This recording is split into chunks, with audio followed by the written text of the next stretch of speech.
Who would have thought that the eternal love that led to the story of endless slavery could bloom from the desert-like land and would develop into a reason to gift our world with a marble poem? The Taj, no image of the Taj, whether on canvas or celluloid, can adequately express his conceptual imagination or convey the legend, poetry and romance that surrounds what Rabindranath Tagore called the teardrops on the cheeks of time.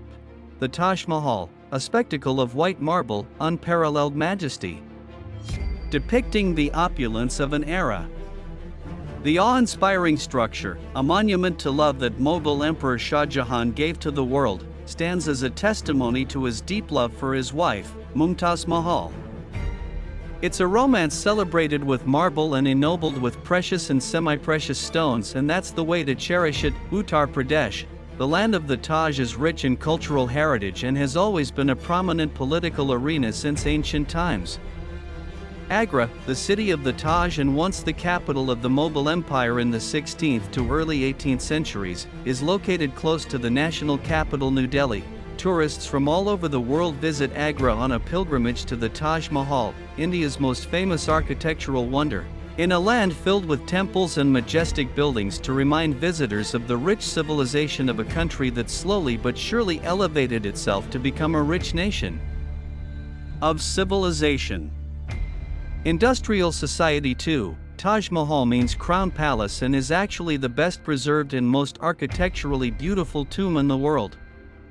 British poet Sir Edwin Arnold described the Taj as not a work of architecture, like any other building, but the pride of an emperor's love wrought in living stone. It's a romance celebrated with marble and ennobled with precious and semi-precious stones, and that's the way to cherish it.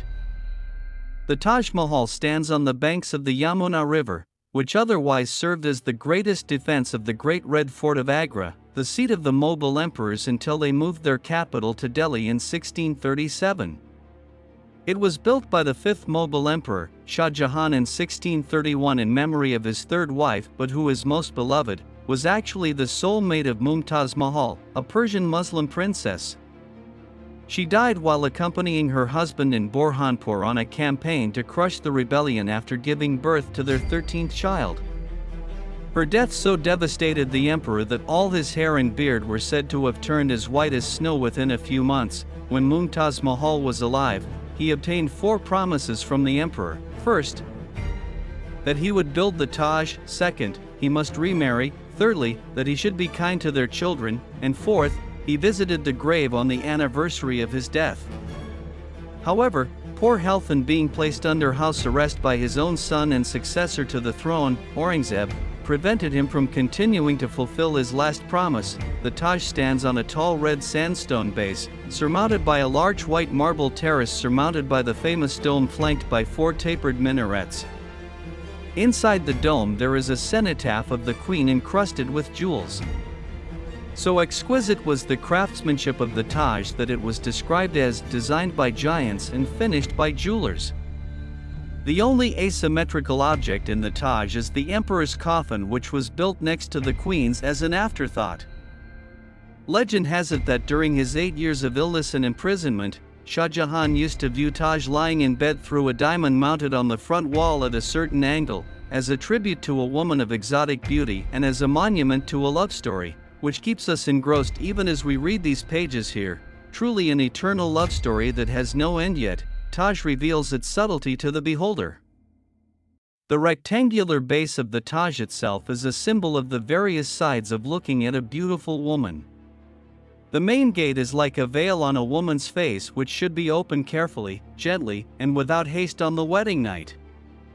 In Indian tradition, the veil is gently removed to reveal the beauty of the bride. When one stands inside the main gate of the Taj, one's eyes are drawn to an arch that frames the Taj. The dome is made of white marble, but the tomb is located on a plain across the river, and it is this backdrop that produces the magic of color that, through its reflection, changes the appearance of the Taj. The color changes at different times of the day and in different seasons. The Taj sparkles like a jewel in the moonlight as the semi-precious stones incorporated in the white marble of the main mausoleum catch and reflect back its light with an enhanced luster. The Taj is pink in the morning, milky white at night, and golden when the moon is shining. These changes, they say, reflect the different moods of any beauty. Everyone has a different view of the Taj, but suffice it to say that it has an extraordinary life of its own. A masterpiece of architectural art and science, representing an era called the Mughal period that goes beyond any authority to add or subtract anything in any sense inside or outside the Taj Mahal standing tall and majestically is not just a parable symbol of emotional eternal love between a man and a woman but for other reasons too. Emperor Shah Jahan, who commissioned the construction of the Taj, wanted to make it also a symbol of solemnity, harmony, purity and spirituality. The Taj is not just a monument of elegance and dignity. In fact, it is a message to all humanity that pure love is the soul of life.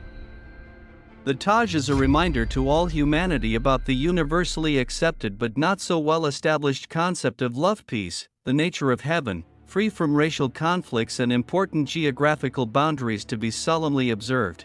The Taj is simply a majestic tribute to exotic beauty. The story of the Taj would be half told if the myths associated with it were not mentioned. Like many other great buildings, the Taj Mahal has its own myths and legends. There seems to be more fiction about the Taj than serious scientific research. Some of these stories only come from oral tradition and are told by guides, others are so well established that they have become popular history of the monument and are used in guidebooks. And others have been picked up by scholars, or even created by guides. And thus become part of the scientific debate. The fact is, the final category includes the oldest stories about the Taj. Most famous here is the story of the second Taj, the Black Taj, which Shah Jahan wanted to build from black marble opposite the present mausoleum, on the site of Mathab Bagh. This originates from Jean-Baptiste Tavernier who, while in Agra in 1665 AD, reported that Shah Jahan began building his own tomb across the river, but war with his sons disrupted his plans, and Aurangzeb, who ruled at this time, was unwilling to finish it. Shah Jahan was put under house arrest by his own son and successor by force, Aurangzeb. The latter disagreed with his father on many things and was especially against his father building the Black Taj as his own mausoleum. After Shah Jahan's death, Aurangzeb had the body of the emperor, who put the body of his beloved Mumtaz in a golden coffin from Burhanpur to Agra, carried in a boat by just 2 men and buried her at the Taj, next to his wife in perhaps the simplest manner. Shah Jahan, the emperor, who fulfilled his lover's wish, could not fulfill his own wish of building the Black Taj to express his sorrow for his beloved Queen Mumtaz Mahal even after her death. That is serenity in the purity of love. Legend has it that during his 8 years of illness and imprisonment, Shah Jahan often saw Taj lying in bed through a diamond mounted on the front wall at a certain angle, as a tribute to a woman of exotic beauty and as a monument to a love story, which keeps us engrossed even as we read these pages here. Truly an eternal love story that has no end yet. Taj reveals its subtleties for its viewers. Come, be yours.